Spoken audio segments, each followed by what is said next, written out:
Ele tinha trocados no bolso, nenhum dinheiro no banco, nenhum patrocinador, nenhum pedido de doação e assim mesmo 10.024 crianças órfãs foram vestidas, alimentadas e educadas só com o poder da oração. Imagina acordar de manhã, responsável por centenas de crianças com fome, abrir a despensa e não ter nada, zero, sem comida para o café da manhã. O que você faz? A maioria de nós entraria em pânico, ligaria para alguém, pediria emprestado, corria para o mercado. George Mueller fez uma coisa, só dobrou os joelhos e orou. E não é lenda, não é história inventada para inspirar, é fato documentado, repetido centenas de vezes ao longo de 60 anos de ministério. Hoje você vai conhecer o homem que provou que Deus ouve e responde com precisão, no horário certo, sem uma gota de atraso. Mas quem era George Mueller? George Mueller nasceu em 1805 na Prússia, o que hoje é a Alemanha. Seu pai era cobrador de impostos do governo e deu ao filho George uma coisa perigosa: dinheiro fácil e liberdade demais. O jovem George era o que hoje chamaríamos de uma vida louca. Mentia para o pai, roubava dinheiro do governo. Quando o pai saía, bebia, jogava, quando tinha apenas 10 anos de idade, desviando dinheiro público. Enquanto adolescente foi preso por dívidas de hotel, saiu sem pagar. A mãe dele morreu quando ele tinha apenas 14 anos. Naquele mesmo dia, enquanto a família estava de luto, George estava bêbado, numa taverna. Não tem como não pintar um quadro mais escuro do que esse. Mas Deus tem um costume e Ele escolhe exatamente as pessoas que o mundo descartou.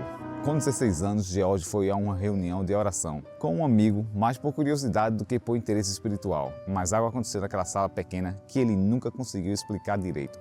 A presença de Deus era tão real que ele saiu de lá completamente diferente. Ele disse mais tarde, naquele quarto: pela primeira vez na minha vida, eu genuinamente me dobrei diante de Deus. A mudança foi tão radical que ele devolveu os dinheiros que havia roubado, pediu perdão ao pai e abandonou completamente os vícios. E começou a estudar teologia não para ter uma carreira confortável como seu pai queria, mas porque queria conhecer esse Deus que havia mudado a sua vida em uma noite. Em 1832, Mueller chegou a Bristol, na Inglaterra, para trabalhar como pastor.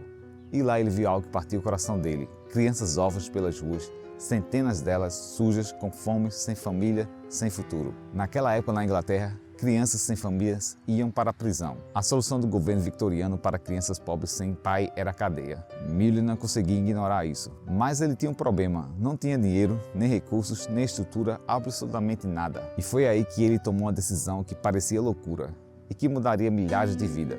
Ele decidiu nunca pediria dinheiro a ninguém, nunca faria campanha de doação, nunca revelaria as necessidades financeiras publicamente. Ele levaria tudo apenas a Deus e deixaria Deus mover os corações das pessoas. Ele escreveu isso no diário: quero provar ao mundo que Deus é real e que Ele responde às orações, que não é vão confiar nele. Em 1836, Mueller abriu o primeiro lar para órfãos. Com o tempo, foram 5 grandes orfanatos em Ashley Down, Bristol, capaz de abrigar 2.000 crianças ao mesmo tempo. Ao longo da vida, ele cuidou de exatamente 10.024 crianças. Mas o que impressiona não é o número, é como ele fez isso. Certa manhã, as crianças estavam sentadas para o café da manhã, pratos na mesa, copos vazios, nenhum alimento. Mueller orou em voz alta, agradecendo a Deus pela comida, sem saber de onde viria. Minutos depois, bateu à porta um padeiro. Não consigo dormir desde a meia-noite. Sinto que vocês precisam de pão. Ele trouxe pães suficiente para todos. Logo em seguida chegou o muleteiro. A carroça havia quebrado bem na frente do orfanato.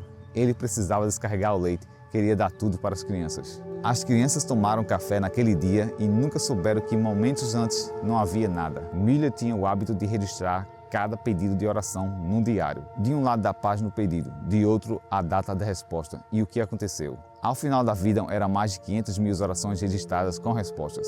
E 50.000 delas não eram todos milagres espetaculares. A maioria era cotidiana: dinheiro para o aluguel, comida para jantar, roupa para o inverno. Deus respondendo dia a dia de um homem que confiava nele para tudo. Já mais velho, Mueller estava num navio a caminho do Canadá para pregar e um nevoeiro espesso fechou o mar. O capitão parou o navio, perigoso demais para navegar. Mueller foi até o capitão e disse: precisa estar em Quebec na sexta-feira. Vamos orar? O capitão incrédulo disse: o senhor não entendeu. Em 22 anos de navegação, nunca vi um nevoeiro tão fechado. Mueller respondeu: eu entendo, mas conheço um Deus que entende de nevoeiro. Eles oraram, Mueller orou com absolutamente simplicidade. O capitão foi orar também. Mueller interrompeu: não precisa, você não crê, e o nevoeiro já se foi.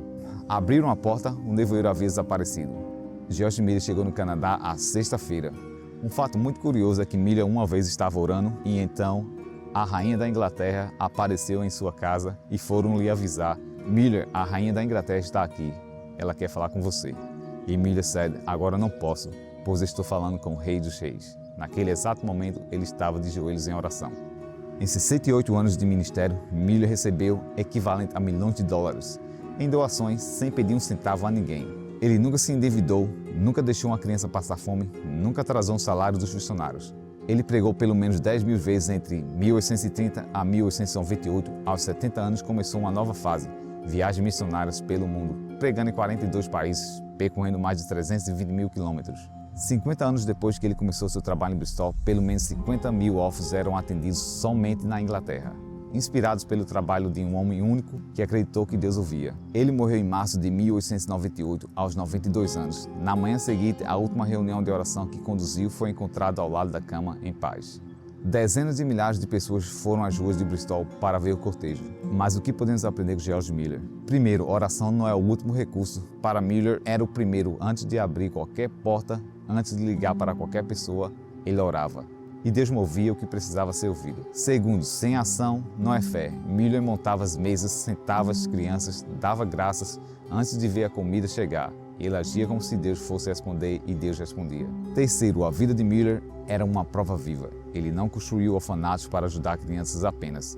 Ele escreveu isso com clareza. Queria mostrar ao mundo que Deus é real e que Deus ouve e que não é vão confiar nele. Cada orfanato era argumento vivo a favor da existência de um Deus que se importa. Essa prova convenceu mais de gente do que 1000 sermões. A pergunta que fica para você é esta: você está usando a oração como seu primeiro recurso ou como o último? George Miller era um alemão comum, ex-ladrão, ex-bêbado, que um dia se encontrou com um Deus extraordinário e decidiu viver como se Deus fosse suficiente. E Deus provou 10.000 vezes que era. Se essa história tocou em você, deixe o seu like, compartilha. Alguém que está duvidando que Deus ouve as orações. Inscreva no canal toda semana com novos vídeos aqui. Que Deus te abençoe.